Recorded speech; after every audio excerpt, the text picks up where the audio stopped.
তো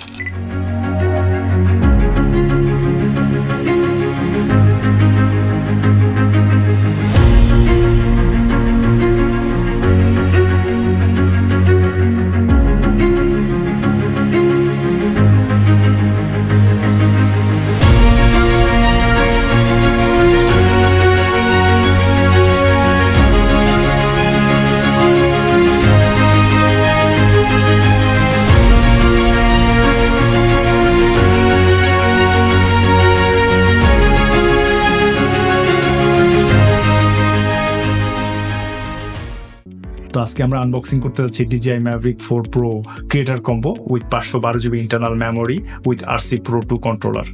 2025 সালে রিলিজ পাওয়া সবচেয়ে বেশি মানুষের অপেক্ষার একটা ড্রোন। আমি 2021 সালে প্রথম DJI ড্রোন কিনি, সেটা হচ্ছে Mavic Air 2। তো ওই ড্রোনটা আমার খুব পছন্দের একটা ড্রোন, এখনো ইনফ্যাক্ট এটা আমি ইউজ করি। তো ওই ড্রোনে যেটা সমস্যা বলবো না, ওই ড্রোনটা তখনকার সময় যে বেস্ট ছিল, তো সময়ের সাথে সাথে তো মানুষের প্রয়োজন চেঞ্জ হয়। তো সেজন্য হচ্ছে কি এখন আমার দরকার হয়ে পড়ছে মাল্টি ক্যামেরা, তারপর সেন্সার সাইজ বড় এবং লো লাইট পারফরমেন্স। তো সেক্ষেত্রে এটা Mavic Air 2 থেকে এটা অনেক বেশি আপগ্রেড। আর এটা 2023 সালে শেষ Mavic 3 Pro সিরিজ সেটা বাইরে হয়েছিল। তো এটা 2 বছর পরে এটা বাইরে হয়েছে। সো এটা বেশ ভালো একটা আপগ্রেড এবং সব দিক দিয়ে ড্রোনের ডিজাইনও পরিবর্তন হয়েছে, এয়ার টাইম বাড়ছে, চার্জিং ক্যাপাসিটি বাড়ছে, ব্যাটারি চেঞ্জ করছে। তো সে কারণে আমার কাছে মনে হয়েছে যে DJI এর নতুন প্রোডাক্টটা যেটা Mavic 4 Pro এটা নেওয়া উচিত। তো সেজন্য এটা নিয়ে নিলাম। তো আনবক্সিং করতে প্রথমে যেটা পাচ্ছি একটা ব্যাগ। এই ব্যাগটা বেশ ভালো কোয়ালিটির একটা ব্যাগ, আগের থেকে অনেক বড়, দেখতে বিল কোয়ালিটি বেশ ভালো, স্ট্র্যাপ দিয়ে আটকানো এবং এটা শোল্ডার ক্যারি ব্যাগ। তো এটা লম্বা ট্রাভেলিংয়ের জন্য কেমন হয় আমি জানি না, বাট শর্ট ট্রাভেলিংয়ের জন্য একটা ভালো অপশন, আর ক্যারি করার জন্য বা সেফটিভাবে রাখার জন্য এটা ভালো। তো আপাতত যেটা দেখছি এটার ভিতরে ভালো অর্গানাইজিং সিস্টেম আছে এবং ট্রাভেলিংয়ের জন্য এটা নিয়ে যাওয়া যেতে পারে। কিন্তু আমার কাছে যেটা মনে হচ্ছে এই ব্যাগটা খুব ইজিলি খুলে যাবে ট্রাভেলিংয়ের ক্ষেত্রে। সেক্ষেত্রে কতটুকু এটা কার্যকর হবে এটা আগে বলা মুশকিল। তবে আমি বলবো যে লম্বা দূরত্বে ট্রাভেলিং বা ফটোগ্রাফি কাজের জন্য বা ভিডিওগ্রাফি কাজের জন্য যদি কোথাও যাওয়া হয় তবে এই ব্যাগে ক্যারি না করাটাই বেটার হবে। আর DJI ড্রোনটা যদি হাতে নিই তখন প্রথমত ডিজাইনটা চমৎকার অ্যাস্থেটিক এবং একটু প্যাঁচা ফ্লেভার আছে এবং এই জায়গায় স্ট্র্যাপটা দিয়ে এটাকে লক করা আছে। তো স্ট্র্যাপটা খুললে, স্ট্র্যাপটা বেশ আগের থেকে ভালো স্ট্র্যাপটা, কারণ হচ্ছে এটা পুরো গিম্বলটাকে কভার করে। এটা একটা 360 মুভেবল গিম্বল, মানে এটা 360 ডিগ্রি মুভ করতে পারে এবং 70 ডিগ্রি পর্যন্ত টিল করতে পারে। এবং এর পাখাটাও চমৎকার, বেশ বড়, ড্রোনটা অন্য ড্রোনের চেয়ে বড় এবং স্পেশাল ব্যাপার হচ্ছে এটা খুললেই অন হয়ে যাবে। আই গেস এই যে খুললে অন হয়ে যাবে, অন হয়ে গেছে, চমৎকার। চারিদিকে বিভিন্ন রকম সেন্সার আছে যেগুলো হচ্ছে গিয়ে অবস্ট্যাকল অ্যাওয়ারনেস যেটাকে বলে, উপরে 3টা আছে আর নিচে 3টা আছে এবং ড্রোনটার শেপটা অনেকটা প্যাঁচার মতো, চমৎকার একটা ফ্লেভার এবং ফিল। পাখাটা বেশ বড় এবং কালো কালার, যেটা খুব শক্তপোক্ত মনে হচ্ছে। বেসিক্যালি DJI এর সবগুলো পাখাই ভালো, কারণ এর আগের আমার যে ড্রোনটা ছিল ওটার আমার পাখা পরিবর্তন করতে হয়নি আল্লাহর রহমতে। তো আমি আশা করবো যে পাখাগুলো পরিবর্তন করতে না হয়। ওটা 8 সেট দিয়েছে, যদি কোনো কারণে ক্র্যাশ করে তখন হচ্ছে এগুলোকে চেঞ্জ করা যাবে। ড্রোনটার ওজন এক্স্যাক্টলি আমি বলতে পারছি না, আমি স্ক্রিনে দিয়ে দিচ্ছি, বাট এটা সম্ভবত 1 কেজির মতো ওজন আর সাইজটা বেশ বড়। এটা আকাশে উঠলে গেছে অনেক বড় একটা স্পেস নিবে। সো যারা ছোট ড্রোন বা অন্য সিরিজ থেকে আসতেছেন তাদের জন্য প্রথমে একটু আনকমফোর্টেবল মনে হবে। 3টা ব্যাটারি, একটা এখন ড্রোনের সাথে লাগানো আছে, 3টা ব্যাটারি দিছে। এটা স্মার্ট ব্যাটারি, এটা হচ্ছে গিয়ে 6450 সম্ভবত মিলি অ্যাম্পিয়ারের ব্যাটারি এবং এটা হচ্ছে গিয়ে ফ্লাইট টাইম বেশ ভালো, DJI এর মতে 51 মিনিট। কিন্তু এখনো আমি চালাইনি, তো চালানোর পর অ্যাকচুয়ালি বলতে পারবো কতটুকু ফ্লাইট টাইম। তো এটা ফ্লাইট টাইম হিসাবে কিন্তু যদি 48 মিনিট বা 40-45 মিনিটও কভার করে এটাতে আমি হ্যাপি, কারণ এর আগে আমার কাছে যে ড্রোনটা ছিল বা বাজারে রাইট নাও যেসব ড্রোনগুলো আছে ওগুলো 35-40 মিনিটের পরে আবার রিটার্ন আনতে হয়। তো আমার আগেরটা 20 মিনিটের মধ্যে রিটার্ন আনতে হইতো, 20 বা 25 মিনিটের পরে। তো এই থেকে এটা বেটার এই জন্য, কারণ হচ্ছে 40 মিনিট বা 45 মিনিট আকাশে ফ্লাইট টাইম পাওয়া গেলে অনেকগুলা জিনিস কভার করা যাবে। এবং এটা একটা চার্জ করতে মোটামুটি 50 মিনিটের বেশি সময় লাগে সম্ভবত। আর হচ্ছে 3টা একসাথে যদি চার্জ করা হয়, এটা একটা চার্জিং পাওয়ার স্টেশনের সাথে আসে, যেটা চার্জিং কেবলের সাথে সরাসরি লাগানোর পরে এটাকে চার্জ করা যায় এবং USB-C একটা আউটপুট আছে। তো এটা দিয়ে রিমোটটাও চার্জ করা যাবে। আর এটা একটা চার্জ করতে 51 মিনিটের মতো সময় নেয়, আর 3টা একসাথে চার্জ করতে 3 ঘন্টা সময় নেয়। এটা ব্যাটারিগুলো কিন্তু বেশ বড় এবং 3টা ব্যাটারি বেশ ভালো ওজন আছে। চার্জিং হাব বলতে যেটা দেওয়া হয়েছে আমরা প্রথমেই দেখতে পাচ্ছি এটা একটা চার্জিং ব্রিক DJI এর, এটা হচ্ছে 248 ওয়াট পাওয়ার আউটপুট দেয়। তো এটার সাথে অনেকগুলো পাওয়ার কেবল দিছে, তো এতগুলো পাওয়ার কেবল কোনো প্রয়োজন ছিল না, এটা সম্ভবত ইউনিভার্সাল পাওয়ার কেবল, প্রত্যেকটা দেশে ইন্ডিভিজুয়ালি আছে। এটা না দিয়ে যদি এটা পাওয়ার অ্যাডাপ্টার দিত এটা আমার বেশি কাজে লাগতো বা সবারই বেশি কাজে লাগতো। আর যেটা হচ্ছে সাথে একটা সি কেবল আছে, যেটা হচ্ছে দেখতে বায়োডিগ্রেডেবল, খুবই পাওয়ারফুল, এবং খুবই পাওয়ারফুল বলতে কি এটা শক্তিশালী এবং খুব দ্রুত ডাটা ট্রান্সফার করা যাবে এবং এটাতে চার্জও দেওয়া যাবে আই গেস। আচ্ছা, এটা হচ্ছে RC2 Pro রিমোট। তো এটার স্পেশালিটি হচ্ছে এটা খোলার সাথে সাথে কিন্তু বাটনটা রিফ্লেক্ট হয়ে যায়, আমি দেখতে পাচ্ছি এই যে বাটনটা অটোমেটিকলি ঢুকে যাচ্ছে আবার অন হয়ে যাচ্ছে, এবং এটা খোলার সাথে সাথে কিন্তু আমার ডিসপ্লে অন হয়ে যাচ্ছে, এবং ড্রোনটা যদি অন থাকে সাথে সাথে কানেক্ট হয়ে যাবে। এবং এই ড্রোনটা এটা হচ্ছে গিয়ে হাতে নেওয়ার পরে যেটা হচ্ছে গিয়ে এটা বেশ প্রিমিয়াম, এবং এই রিমোটটা আর নর্মাল যেটা প্যাকেজ মানে ক্রিয়েটার কম্বোর সাথে আসে না, বাট যে আমি যে কম্বোটা প্যাকেজটা নিয়েছি সেটা হচ্ছে 512 GB ইন্টারনাল মেমোরি সহ, এবং এটার সাথে RC2 Pro কন্ট্রোলারটা আসে। এটা হচ্ছে গিয়ে এবার নতুন, এটার মধ্যে কিন্তু একটা ডিসপ্লে আছে যেটা হচ্ছে 2000 নিটের, এবং এটার মেইন বেসিক ফাংশন হচ্ছে গিয়ে এটা রোদের মধ্যে খুব ভালোভাবে ব্যবহার করা যাবে, কারণ এটার আলো মানে খুবই ভালো ব্রাইটনেস, এবং ব্রাইটনেস চাইলে কন্ট্রোল করা যায়, এটার মধ্যে ব্রাইটনেস কন্ট্রোল অপশন আছে। এটা অ্যাকচুয়ালি একটা অ্যান্ড্রয়েড ডিভাইসের মতো কাজ করবে। হ্যাঁ, এটার মধ্যে অ্যান্ড্রয়েডের বিভিন্ন রকম ফাংশনালিটি বা ফিচারও আছে। ছাড়া ভিডিও এডিটও পর্যন্ত করা যায়, প্লাস হচ্ছে গিয়ে এখানে ব্রাউজ করা যাবে, এবং প্লাস হচ্ছে গিয়ে এখানে হচ্ছে গিয়ে গ্যালারি দেখা যায়, তারপরে ইন্টারনেট স্টাইলে ব্রাউজ করা যাবে, তারপরে DJI Fly অ্যাপ, তো এটার মেইন ফাংশন। তো এটা এই ইয়ার মধ্যে অনেকগুলো বাটন আছে, এবং এটার নিচে হচ্ছে গিয়ে আপনার যেই জিনিসটা আছে সেটা হচ্ছে গিয়ে অ্যান্টেনাটার নিচের দিকে দিছে। সো এটা দিকে ভালো, দিকে খারাপ।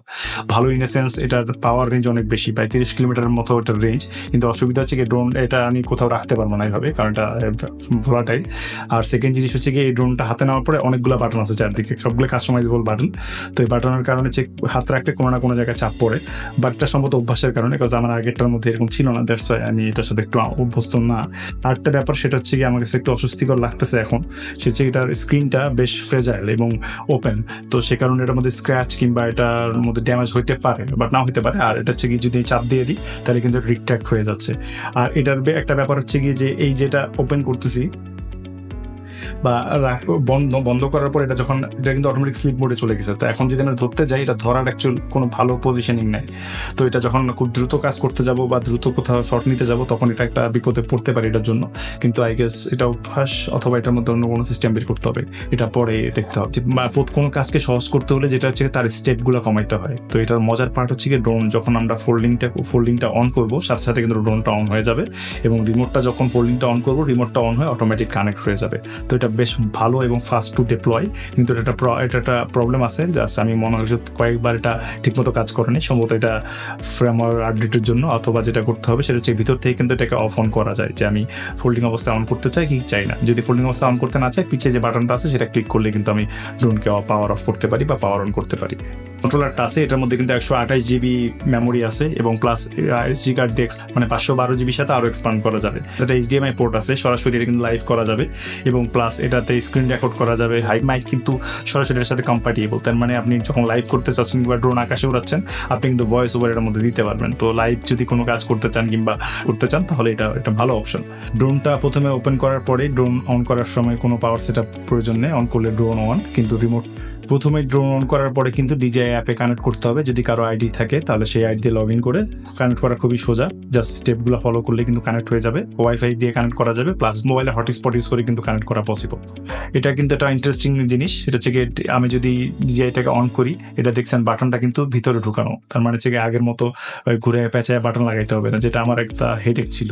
সেই রোদের মধ্যে কোথাও যদি শ্যুট করতে নিতাম, সেটা হচ্ছে খুঁজো লাগাও, বেশ একটা ঝামেলা। কিন্তু এটাতে ঝামেলা নাই, সরাসরি রেডি টু গো। ওপেন করলে কিন্তু রিমোট অন হয়ে যায়, আর ফোল্ডিং অন করলে ড্রোনটা অন হয়ে যায়। তো এটার মধ্যে অনেকগুলো বাটন, প্রত্যেকটা বাটন কাস্টমাইজেবল, আর মধ্যে 3টা ক্যামেরা থেকে ইজিলি সেট আপ করা যাবে, এবং এই স্ক্রিনটা ঘুরাইলে কিন্তু অটোমেটিক ড্রোনও ঘুরে যাবে। দ্যাটস মিন হচ্ছে গিয়ে এটা পোর্ট্রেট মোডে চলে যাবে। DJI ড্রোনটা এই প্রথম পোর্ট্রেট মোডে দেওয়া হয়েছে। এই ড্রোনটা কিন্তু খুব দ্রুত সেট আপ করা যায়, এবং বুটিং টাইমও খুব ফাস্ট। আর যেটা মনে হচ্ছে এটার ফার্মওয়্যার আপডেট আসছে, ফার্মওয়্যার আপডেট করার পরে আমি ড্রোনটা আসলে উড়াইতে পারবো। তো এই ড্রোনটা আমার যে কারণে নেওয়া, এর আগে আমি ইউজ করছি ম্যাভরিক ইয়ার 2, তো সেটাতে সিঙ্গেল একটা ইউনিট লেন্স ছিল, ফোরকে দিত। কিন্তু এটাতে যেটা মেইন দরকার পড়ে বা আকাশে যখন ড্রোন উঠানো হয় তখন আমার বিভিন্ন রেঞ্জের ফোকাল লেন্থের ক্যামেরা দরকার পড়ে। তো সেক্ষেত্রে হচ্ছে এটাকে অন্য কোনো অপশন নাই। তো DJI Mavic সিরিজই, Mavic Pro সিরিজই অ্যাকচুয়ালি 3টা ক্যামেরা সেটে বের করছে, 3তে আছে, 4ও দিছে সেম ক্যামেরা, কিন্তু সেন্সর সাইজও একটা হচ্ছে গিয়ে একটা হচ্ছে মাইক্রো ফোর থার্ড সেন্সর, প্রথম যেটা হ্যাসেলব্লেডের ক্যামেরাটা, আর বাকি দুটো হচ্ছে গিয়ে একটা 1.7 ইঞ্চি সেন্সর, একটা 1.5 সম্ভবত ইঞ্চ সেন্সর। আর হ্যাসেলব্লেডের যে সেন্সরটা আছে সেটা হচ্ছে কি 60 FPS পর্যন্ত রেকর্ড করতে পারে 6K-তে। হ্যাসেলব্লেডের micro four third camera with 2.8 অ্যাপারচারের। তো এটা সুবিধা হচ্ছে এটা কিন্তু 11 পর্যন্ত অ্যাপারচার চেঞ্জ করা যায়। তো আকাশে থাকা অবস্থায় যদি মনে হচ্ছে আমার লাইট কমানো বাড়ানো দরকার, তখন কিন্তু অ্যাপারচার আমরা ইজিলি কন্ট্রোল করতে পারবো। এটাতে কিন্তু ডুয়েল নেটিভ ISO আছে, সো লো লাইটে বেশ ভালো একটা পারফরমেন্স দেওয়ার কথা।